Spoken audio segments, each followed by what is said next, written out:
আগ্রহ কতটা আছে সেটা ৮ তারিখে বোঝা যাবে।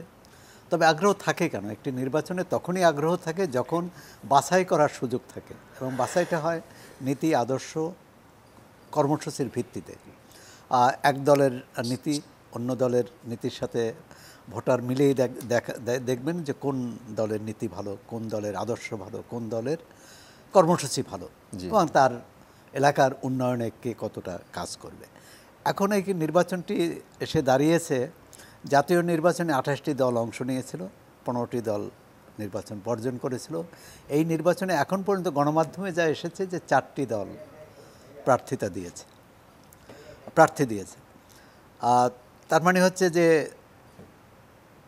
মানে নিবন্ধিত ৪৪টি দলের ৪০টি দলই বাইরে।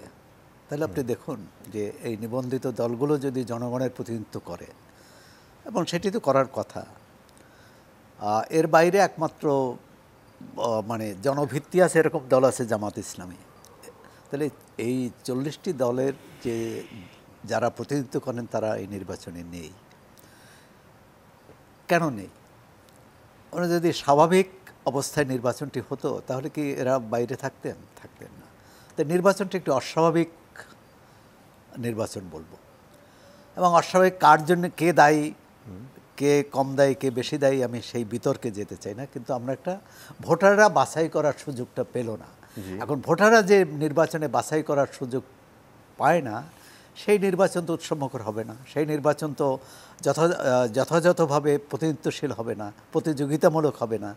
এখন আওয়ামী লীগ যেহেতু বিএনপি নির্বাচনে আসেনি, একটা প্রতিযোগিতা দেখানোর জন্য তারা উন্মুক্ত করে দিয়েছে, দলীয় মনোনয়ন বাদ দিয়েছে। যদিও এখন পর্যন্ত যে স্থানীয় সরকার নির্বাচন আইন আছে, সেই আইনে কিন্তু দলীয় প্রতীকেই নির্বাচন হওয়ার কথা।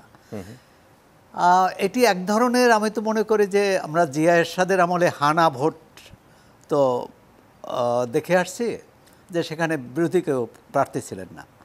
মানে আপনি একজন প্রার্থী, তাকে হা ভোট দেবেন অথবা না ভোট দেবেন। তো এখানে কিন্তু দুই দলের দুই অবস্থান। আওয়ামী লীগ হা ভোট, মানে এই উপজেলা নির্বাচনে হা ভোট দেওয়ার আহ্বান জানিয়েছে জনগণকে উৎসবমুখর পরিবেশে, দলে দলে এসে রায় দিতে বলেছেন। আর বিএনপি বলেছে যে আপনারা নির্বাচন বর্জন করুন।